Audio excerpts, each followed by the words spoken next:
Hello everyone. Welcome to my channel.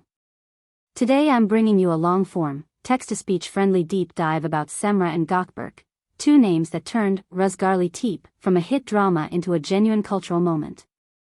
If you enjoy thoughtful breakdowns with timelines, context, and zero fluff, please like the video, subscribe, and tap the bell so you don't miss the next update. Thank you, and let's get into it. Let's set the stage. We're days away from the finale of Rüzgarlı Tepe, and instead of a quiet curtain call, Cemre Arda and Gökberk Yildirim dropped a subtle but seismic hint: their story together may not end with the closing credits. In a pre-finale sit-down, the duo kept it careful and classy, no grand promises, no clickbait lines, but they did something far more strategic. They linked a goodbye to a beginning. Rüzgarlı Tepe might be ending, they said in essence, but our journey is not over. One sentence, a shared look, and the fandom went into overdrive. Why did that hint land so hard? Because Cemre and Gökberk built a brand of chemistry that audiences feel even in silence. From episode 1, it wasn't just the dialogue that drew people in, it was the microbeats, the way a pause lingers, the way a hand hovers and doesn't quite touch, the way the eyes do the work of 5 pages of script. Their scenes didn't feel performed, they felt lived. That kind of synergy isn't common, and viewers know it. Which is why a single suggestion of a reunion was enough to melt skepticism and rally a worldwide fanbase overnight. Here's the timeline of how expectation turned into a movement. Early morning, a network promo teases a special interview. Midday, the interview drops, Cemre and Gökberk thank the crew, the writers, the audience, and then slip in the line about not being finished. By evening, hashtags trend across multiple countries. Fan editors resurrect early season scenes and cut them like trailers for a new story. Within 24 hours, talent agencies are fielding calls, platforms are sniffing around for packages, and producers are quietly asking a single practical question: if the audience is already this loud, how fast can we move without breaking the magic? Let's talk about that magic, what it is and what it isn't. Off-screen, Cemre and Gökberk have kept the tone professional, respectful interviews, zero gaudy stunts, no forced public intimacy to feed a narrative. On screen, they were fearless. They played longing like an instrument, they made arguments feel personal, they let reconciliation breathe. Fans weren't just rooting for characters, they were investing in a rhythm, the way two performers can meet at the same emotional tempo and hold it without strain. This is what industry insiders mean when they say, bankable chemistry. It's not gossip. It's craft. Now, the big question: what could "we're not finished" actually mean? There are 3 realistic paths being whispered in industry corridors.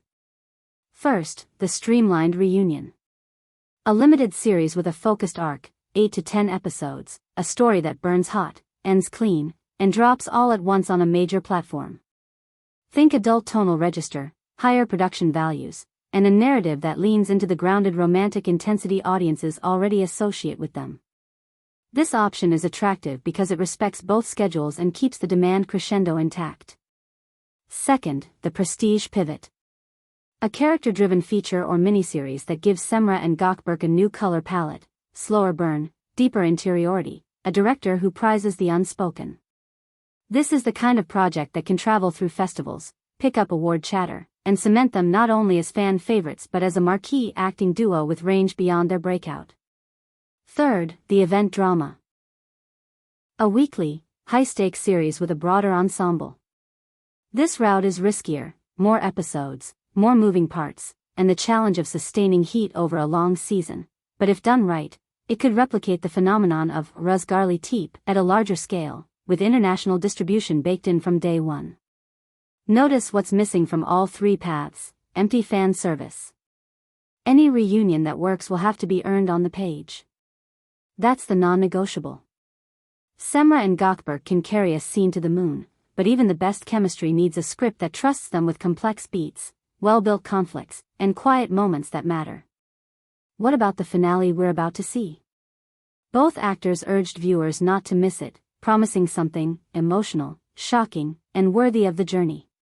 That kind of language is deliberate. It signals closure, not collapse. Audiences can expect the show to honor what made it resonate in the first place. Choices that cost something, reconciliations that don't come cheap, and at least one sequence you'll replay because it lands like a confession you didn't know you needed. Behind the scenes, crew members have hinted that the last shoot was the toughest and the most beautiful, the kind where everyone knows they're making a memory, not just an episode.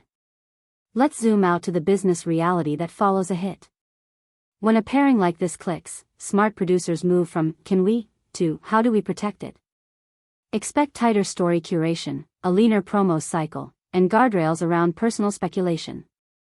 Not because mystery sells, though it does, but because the work sells best when the noise stays outside the room.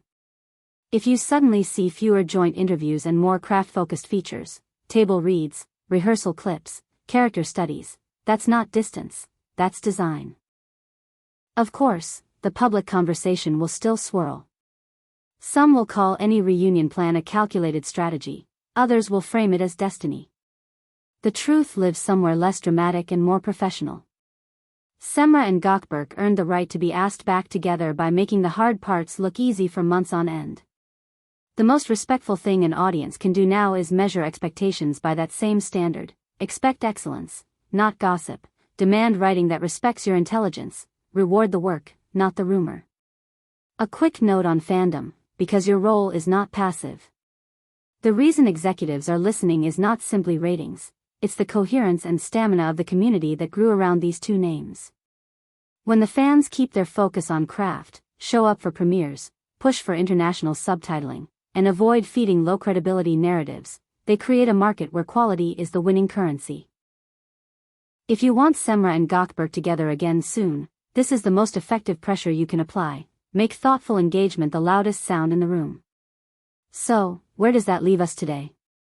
With a finale to savor, a promise to interpret responsibly, and a set of very real possibilities on the horizon. Whether the next chapter is a compact, breathtaking limited series, an elegant prestige pivot, or an expanded event drama, one thing is clear: the bar has been set high by Rüzgarlı Tepe, and the reunion, when it happens, will have to climb above it, not just reach it. If you enjoyed this clear, measured breakdown designed for text-to-speech, no noise, just narrative, hit like, subscribe, and tell me in the comments which reunion path you'd choose for Cemre and Gökberk, the streamlined limited series, the prestige pivot, or the weekly event drama. I'll be reading everything and compiling your thoughts for a follow-up. Thank you so much for watching. See you in the next video. Take care, and goodbye.